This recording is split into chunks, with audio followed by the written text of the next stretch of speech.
All right, welcome to the All About Pigeons podcast. Today we're going to be talking about racing pigeon loft design with Bill Weima. So, Bill, thanks for coming on and talking with us today. Hey, my pleasure. So, can you give the listeners your own background into racing pigeons?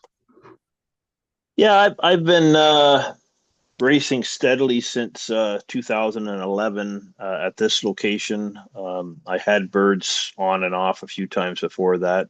Obviously, grew up as a farm boy. I had every animal under the sun growing up, and used to show pigs and cattle and sheep, and had a horse and chickens and pheasants and all the everything, right? So, but yeah, the pigeons. Pigeons have been the only thing for the last 15 years, and it's a big part of my life. So And where is it that you're racing out of right now? I race out at Guelph, Ontario, which is about an hour due west of Toronto. Okay. And what are the racing club that you're with right now? I race out of the Flamborough Racing Pigeon Club in one combine called the North Road Racing Pigeon Association. I'm actually the president of that organization.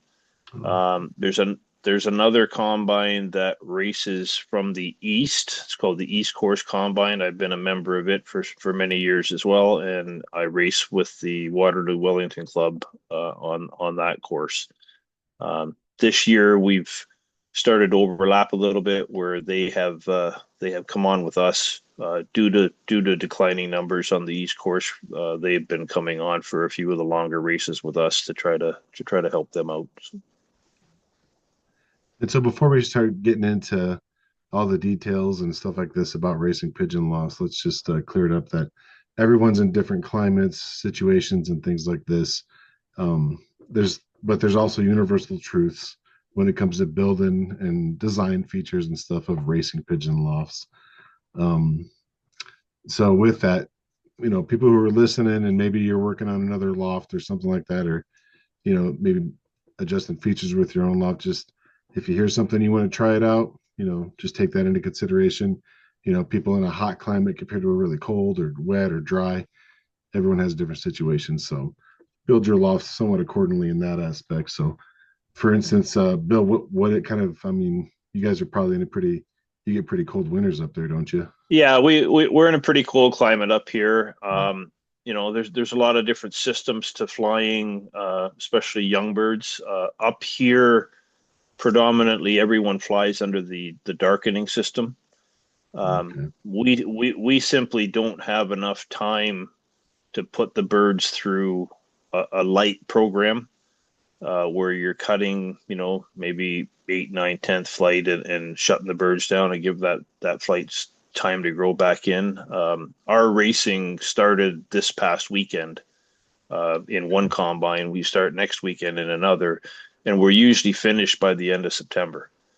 So a lot of my friends in the U.S., Texas, California, Arizona, they start racing when we finish. So it's a big difference, right? And then of course we have the winter on top of that. So breeding quality youngsters in January when it's minus 20 Celsius outside is a challenge. Right. Um, but yeah, like we said, every location's different. So Yeah. Even to the point where you have almost different racing seasons. right, yeah, yeah. So So first things first, when you're looking at your property, what would be some of the factors that you think about when you're just looking at a blank property? You got your house out there. Where would you first look at your property for putting that racing loft? well, ideally it's you want to try to get a southeast exposure if you can to try to get the sunlight as much as possible, the morning sunlight. Later in the day when it gets really hot, it's kind of nice to have it on the side or the back of the loft, not directly in the loft. I find so that's one thing. Depending on where you are, do you have a clear line of flight in? Do you have buildings in the way? Those are all contributing factors to where you would locate it.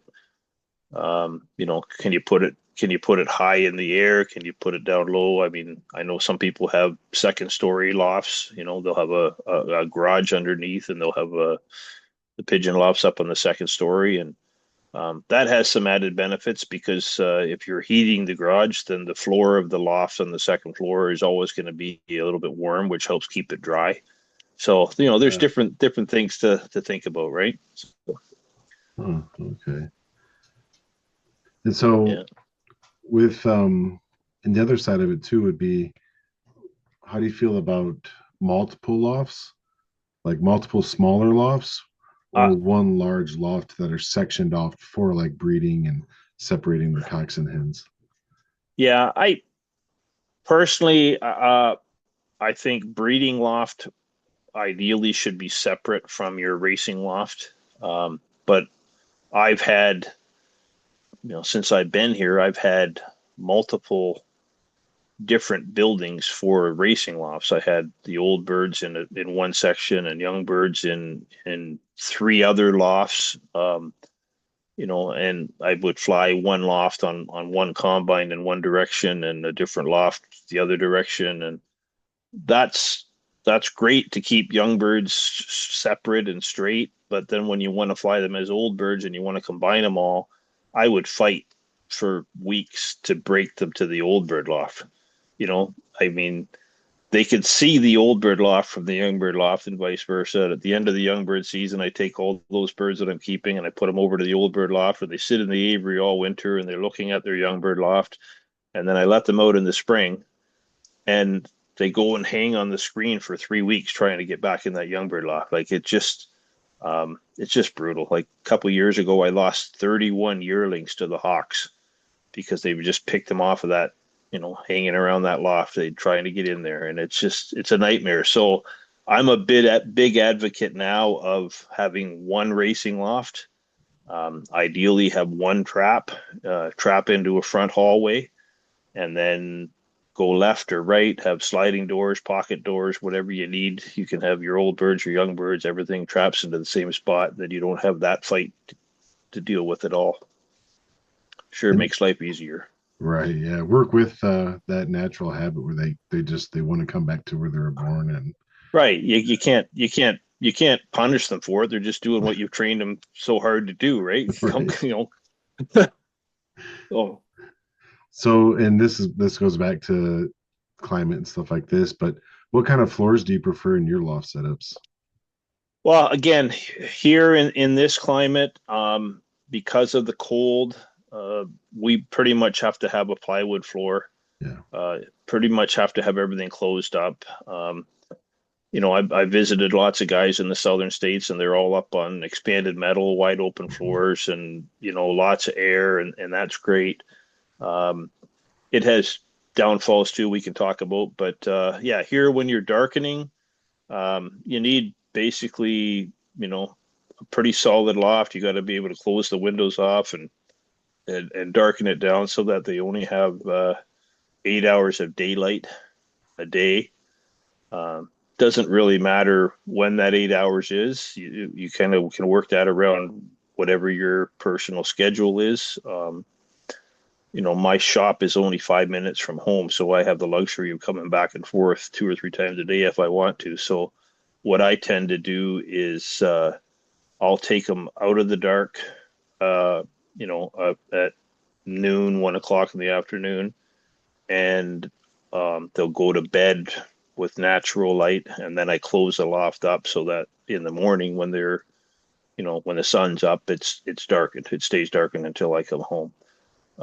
You know, that doesn't really matter when, but eight hours a day for about 8 weeks is kind of the minimum to put them through the proper darkening system. So, and that's, you know, inherently there's a lot of problems with that. The biggest problem with darkened loft is ventilation.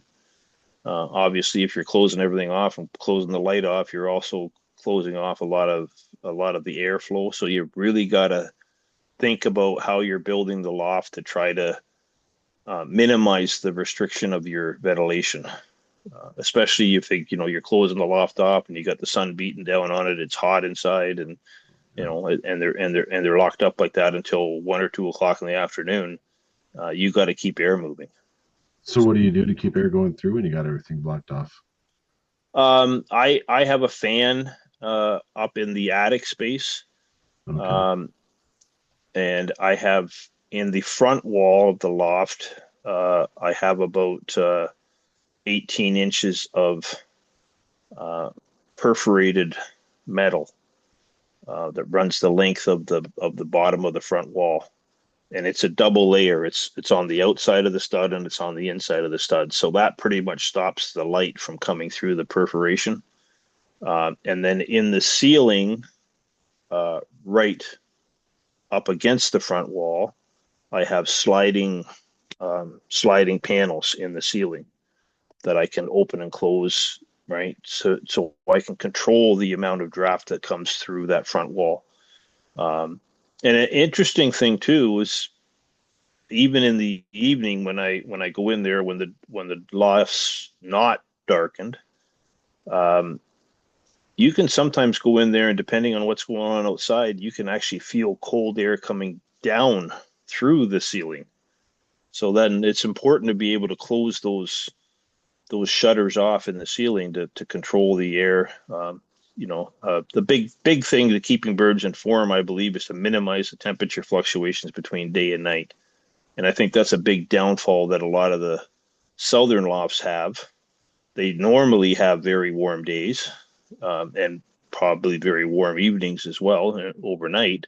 But for example, I was at the Gulf Coast Classic several years ago, and it went down to I think it was 42 degrees Fahrenheit the weekend of the final race.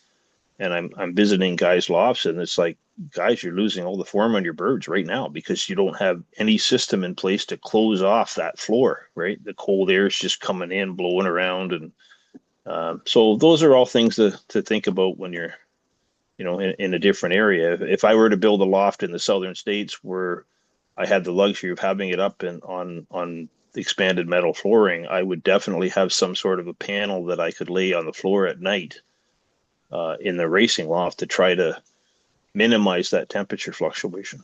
Yeah, that big drop. So you were also talking about that expanded flooring, some of the other downfalls that you could run into having that. What were some of the other problems that would come about having Well, that? what one of the, I mean, obviously predators is an issue. Oh yeah, You like get yeah, raccoons and weasels, and I mean, a little weasel can squeeze through the smallest of spaces, right? So, um, you've got to find the right size perforated or expanded metal flooring that keeps them out, but still lets the droppings drop down through. If you have the luxury of putting the loft up, 4 or 5 feet in the air, then of course you're not going to have a problem with a raccoon reaching up through and grabbing a bird or something, or there's things like that. I guess another issue they have down there that we don't have is snakes. I often read of some friends in the States that get these rat snakes or whatever in the loft and eating baby pigeons and stuff like that. Well, we don't have that situation up here, so it's not a consideration. But yeah, different things every place, right? So yeah. That's the snakes have been in. I'm in Arizona, so we get a lot of okay, snakes, and that's been something that every breeding season they'll just come through and decimate eggs and babies, and so we're right, trying yeah, to bury quarter-inch mesh and bring it up 2 feet, and so yeah, yeah, snake proofing is pretty tough too, and that's right, another thing too with the lost predator proofing, because I've seen pictures where a bird of prey will actually get into some guy's loft sometimes, and then hmm, the mess they can cause so much devastation when they get in there. Can you think oh of yeah. any ways to? I mean, I guess they won't naturally go through a Bob system, but maybe like the Sputnik system, or what do you think would be a good way to help keep BOPs, off Yeah, your loft? I had one great horned owl in my loft one day, um, and surprisingly, it didn't really cause any damage. I think he was as upset with himself being in there as I was with him being in there. The birds, of course, were all freaked out. They were all hanging on the wire, but he was just standing on the feeder, just calmly standing there looking around, and I'm a welder by trade. I went in and put my safety glasses on and put my big leather gloves on, and I thought, okay, I went in with a broomstick in my hand, and I thought, okay, I'm ready, right? And I just literally opened the door and just gently nudged him out. I was actually touching him like on his chest, right? And he was just looking at me with those big eyes, and then he saw the door was open, and away he went and never came back. So he must have followed a late pigeon in, in the evening, Okay. and just didn't see the bobs or whatever, just followed it in, and boom, right there it was, right? But yeah, Cooper's hawks, I've had a couple of them in the loft, and yeah, same deal. They just went right through the bobs, and that's another issue. So, Yeah. I but mean, I don't think there's really any way of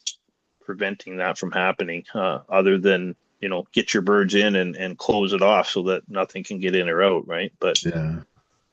Do you think it matters as far as let's say you have a property that has an open area or a trade area? Would you put it more towards the open area or would you put it more towards the trade area? I would pick the open area for sure. Yeah. So Okay. yeah, especially most of these. I mean, we don't really have too many peregrine falcons up here. Uh-huh. Not in my area, but not in Ontario generally. There's not a lot of them. Cooper's hawks are the number one uh, threat up here with a bird of prey, Okay. and they're typically an ambush bird, right? So they like to sneak out of the trees and scoot, just over top of something and ambush. Whereas the peregrine just, peregrine bears down on you, and um, you're done, right? Yeah. you know, so And and interesting too. I've heard people say that the birds somehow know if it's a peregrine. Like my buddy Ken, he says when the birds see a peregrine, they land in the big cedar trees, and because they know the peregrine won't dive into the tree. Whereas if it's a Cooper hawk, they fly. They'll because they know they can generally outfly the Cooper, right? They won't go in the tree because they'll get ambushed, right? So it's unbelievable how the bird knows the difference. huh, I've never heard that. That's interesting, but it makes Yeah, sense. They've known each other as predator yeah, and prey for a long time, so right, I yeah, guess that they would. yeah. I wanted to ask you too. So you're using the wood floor in there, and do you use any kind of a deep litter system, or are you just going in there and scraping it out every now and then? I've done a couple of different things. This year, I did a deep litter system, and I hate looking at the loft, but I can honestly say that the health in the loft has been very good. Um, young bird sickness goes hand in hand with darkening. It just, you're darkening the birds, they're young, they're still growing, you're forcing them through a body mold, you're closing off the ventilation, you're restricting the daylight, and that devil's going to come. That young bird sickness seems to come. So I've got lofts where I have I have a 2x6 floor with plywood on the bottom side, and on the top side I have wire. And I did that so that when the birds get young bird sickness and they're throwing up, and they're other birds can't run over and eat that grain because it drops down through, Oh, right? okay. So and that definitely seems to have helped.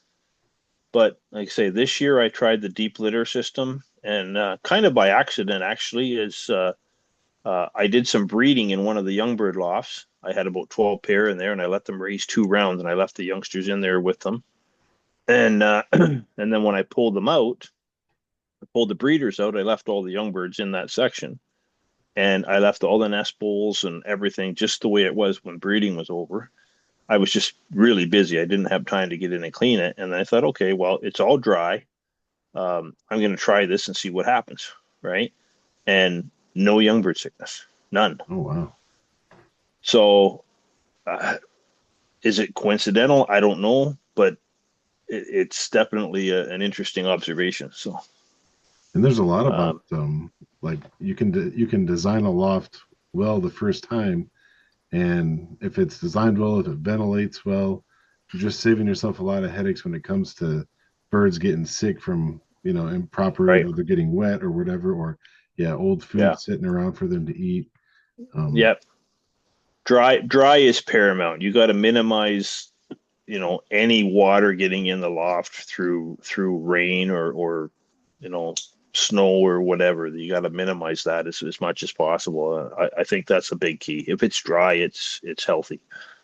Um, and as terms of building, yeah, be careful what wood you use too. I mean, it's really hard to get any dry wood anywhere, but definitely don't use treated wood. Pressure treated stuff. It's got an odor to it. It gives off. It takes a year for that stuff to really dry out and that odor to be gone. Cedar's a big no-no, right? Cedar's not good for pigeons. And I remember reading a story one time about that where some pretty well-off fella built himself a beautiful loft entirely out of cedar and couldn't figure out why his birds were so sick. And some other club member came over and looked, come over to see if they could see what was going on. And as soon as they saw the loft, they're like, dude, this is what's wrong with your pigeons, right? You can't build, you can't put pigeons in the cedar loft. They get sick from it, right?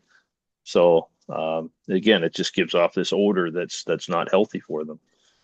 So, but yeah, yeah, that's a good. painting's another thing. I don't like painting lofts, right? Inside, I think I like it just to be bare. So Yeah, just bare wood. Okay. yeah,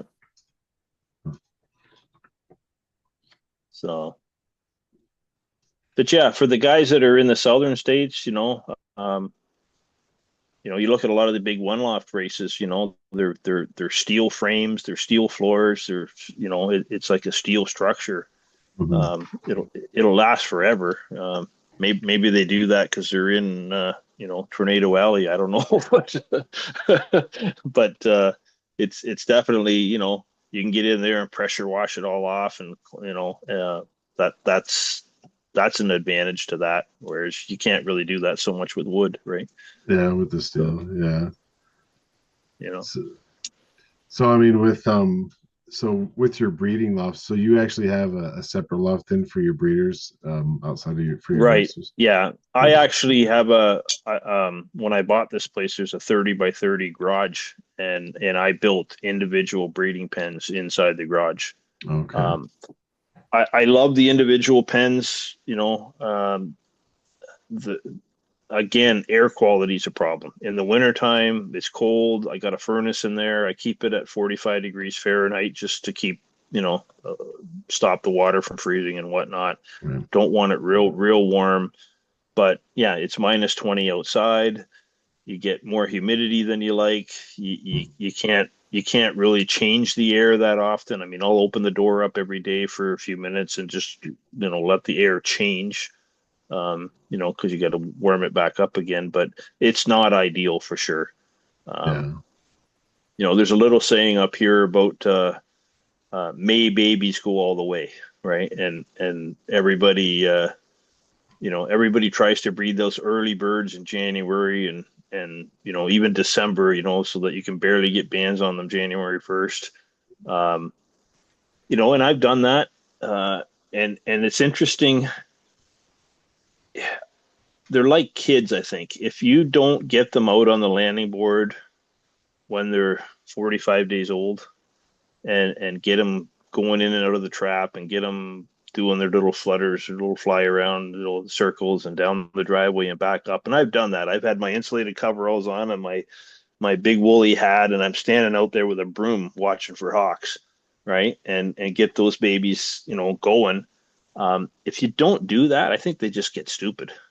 Yeah. Um, they get lazy. You miss that opportunity. It's probably like taking a child and not sending it to kindergarten and grade one, two, Mm, and three, and then just popping it into grade four when it's 10 years old and expect it to be able to learn, right? right. It's missed that part where they just soak it up, right? So and I hate late breds. Um, it's always just a chore. You've got your main team, you got them going, you got them training, and then I got this group. I had this year. I had I had a couple guys that brought me some youngsters that were late. They were, May babies.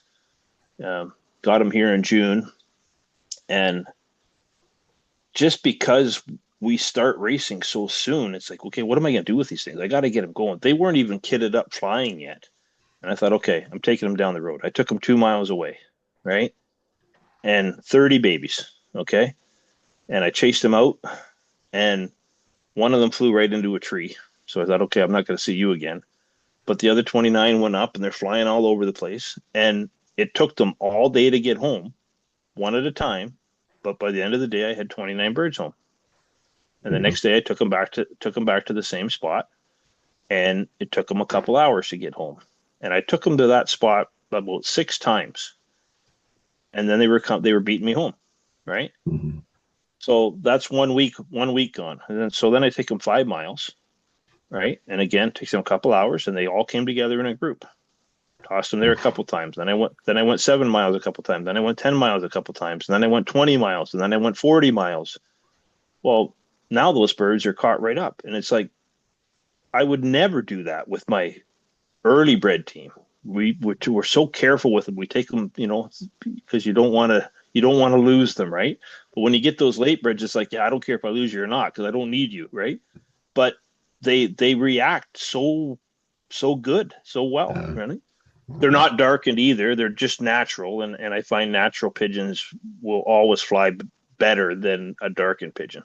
Huh. Again, I think they get kind of lazy. They're going through that body mold. They don't want to fly really so much because they're really loose in the feather, and um, yeah, it's hard to keep the weight off them because they're darkened up, and they're already 3 months old, by the time Yeah. you start letting them out. So yeah, just different situations, right? So yeah. What do you think is like what do you think is like a more common mistake that you see uh someone who's just getting into racing pigeons? What do you think the most common mistake is? Whether it is like loft designs or just coming into the sport. Well, I think the biggest mistake that most guys, I mean, all of us are guilty of is overcrowding. Oh And, yeah. like guys have said over the years that the loft will tell you how many pigeons it should have. And it's kind of interesting. Like the one loft that I have is 6 by 16. So it's 96 square feet, right? Um, an important thing too is to build it just over your height.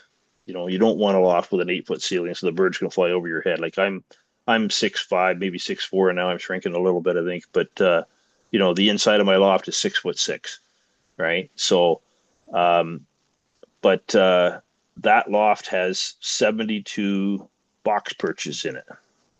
Okay, along that 16-foot wall. So I think, okay, I can put 72 birds in there.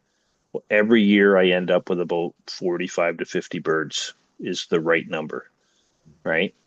And if I only put 50 birds in there, I don't lose any. But if I put 70 in there, I'll lose 20 of them until I have 50, Huh. right? And I've done that test a couple times where I've just started, okay, I'm only going to put 50 birds in this loft, and I go to the first race with 48 pigeons. But if I put 70 in, I go to the first loft with 40, the first race with 48 pigeons, right? So that's an important consideration. The more space you can give them, the better. Um, yeah, that's Because probably I the biggest.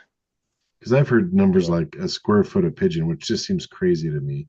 I mean, what would you say? I mean, so off of the numbers that you said, you're giving your Wow, birds a good amount of space there. two square feet, right? Yeah. Like, I figure if I got 48 pigeons two times 2 square feet, that's 96 square feet, which is exactly what that loft is, right? Right. So that's pretty much what it is 2 square feet.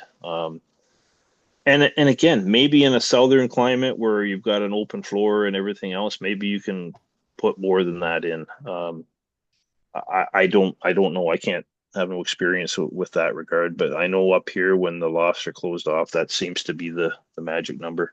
Yeah. So, And then and one thing I wanted to mention, that yeah, little conversation we just had about the late breds.